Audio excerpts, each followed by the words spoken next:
Hi, my name is Robert May, and I am a Juilliard trained singer, artist, and vocal coach, and this is the How to Learn a Song series. In this video, we're going to talk about performance.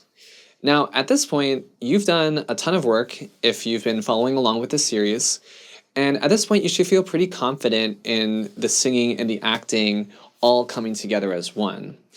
So in this video, we're going to be talking more about setting yourself up for success leading up to and during a performance. You should rehearse a lot. Rehearse as often as you can and try to simulate the performance. Consider even wearing the clothing and the shoes that you would during the performance. Depending on your repertoire, you might consider performing in a retirement home or busking, any way to get the songs performed and experience that is really great. Another thing that you can do is have your friends over to your house and ask them if they would just sit as you perform for them. You don't even need a pianist for this, and you will simulate what it would be like to actually perform the songs. Also, as often as you can, film yourself, even during those performances, and see how you do. There's some etiquette that you should be aware of when dealing with a pianist or other musicians. You need to make sure that what you're sending your musicians is legible. So there should be no parts cut off. And if you are sending your musicians or pianist your music through email, each song should have its own PDF with all the pages included. Do not send separate pages as separate PDFs. That's really annoying to deal with, so don't do that. As you're thinking through the performance, think about what you have control over. You have control over what you wear. You have control over all that preparation that you've done. You have control over how you walk into the space. You have control over how you sing. You have control over what you say on stage. And you have control over how you leave the stage. That's a lot that you have control over. This is an opportunity for you to try to be the singer that you want to be. When you walk into the space, walk with good posture. The clothing that you wear, don't look like a dork. Try to look really put together and be that singer. I think it's a helpful thing to think about it, curating the performance from the outside. What singer do you wish existed? And, curate the performance from that perspective. What you say on stage can make or break a performance. I think in some ways what you say on stage is more important than your singing itself, because it's a way that you can really directly engage with your audience. It's a way that, if they're kind of dozing off, it's a way of you grabbing them back. Audiences love stories. They love funny stories. They love touching stories. And it's a great way of framing whatever song you're about to perform next. You don't have to talk between every song, and you don't have to give a big, gigantic story between every single song. Sometimes little things in between songs are great. Some people are really natural storytellers and really good at just kind of coming up with stuff. Some people need to basically script what they're going to say. I need to script. I get nervous in front of people and then I start saying foolish things. So I definitely write things out in a script and then I kind of half memorize it and then I put it on stage. When you're on stage and people are clapping for you, make sure that you're acknowledging the clapping by turning toward the audience and smiling and nodding or bowing, whatever stylistically appropriate. They're saying thank you to you, and you can say you're welcome by looking at them. Don't turn to the side and be talking to people and doing stuff while they're clapping for you. If you are singing in a classical concert and you are a singer, the universal sign that you are ready to sing is that you've lifted your head. So what you're going to do is you're going to walk on stage, you're going to walk toward the piano, you'll stand in front of the piano, you'll put your head down, and you're going to think of all the preparation that you did. You're going to think of that initial question that the song is going to answer. You'll think of the setting of the song. You'll think about who this character is. And then when you lift your head, you're in the scene. If you can, it's really nice if you can get songs that you know really well on your program and not to do a program of all new songs.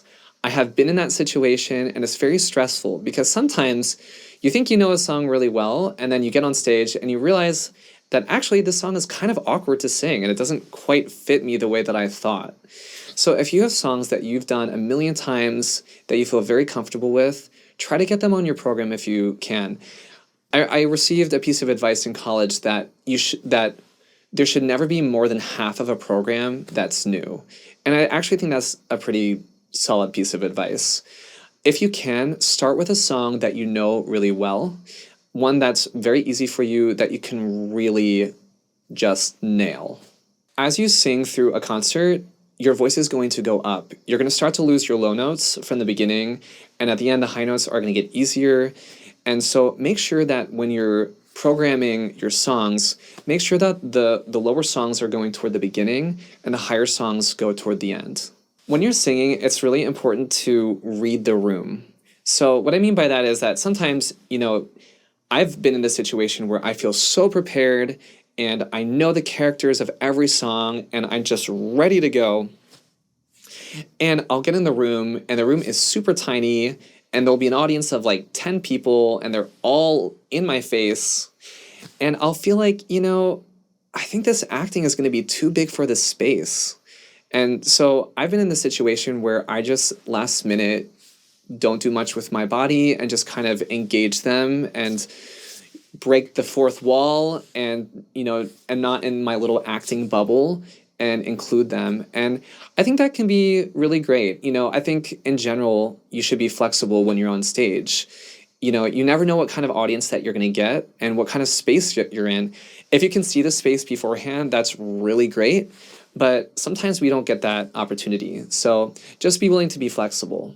There is not a time that you will be more aware of your breathing than when you perform. And most of the time, that's unwanted. Sometimes I've been in a position where I'm tempted to take giant breaths in and then expend all my air and do this over and over again so that by the time I'm ready to actually sing, I'm just completely collapsed over myself. So when I'm in an introduction or in an interlude, I try to get myself to breathe normally by thinking of breathing between 30% and 70% full.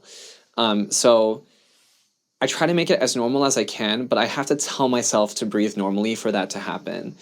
It's really important that you don't hyperventilate, especially if you have long phrasing, because you're just going to peter out.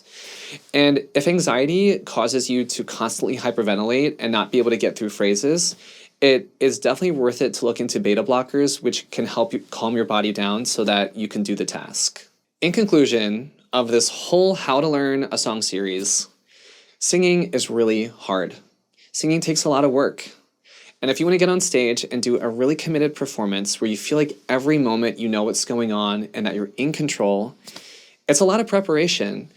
But I'm here to tell you that it's so worth it if you put in the time and do the work and commit yourself to it. Sometimes you'll get on stage after having done all this work and you've rehearsed it and simulated it and you're just ready to go. Sometimes you get on stage and you'll do approximately 2% of everything you wanted to do. And that happens. But I will say that the more you do this, the more that percent goes up. And especially with old songs and songs that you do over and over again in front of a crowd, those songs get better and better and better, and you remain more and more committed for the entire song. So keep on working, don't give up, be the singer you want to be, and you will get there. And you're going to knock people's socks off with how committed you are to the song. If you have any tips on pre-performance or performing, please leave them in the comments below. Also, if you have any stories about your best or favorite performances and or performances that you've had to really fight through that have been really hard or embarrassing, if you wouldn't mind, please leave that comment as well. We're all here because we want to get better, myself included, and that can happen if we all work together. As always, if you've liked this content, please like, subscribe, and share, and it has been a pleasure teaching you how to learn a song.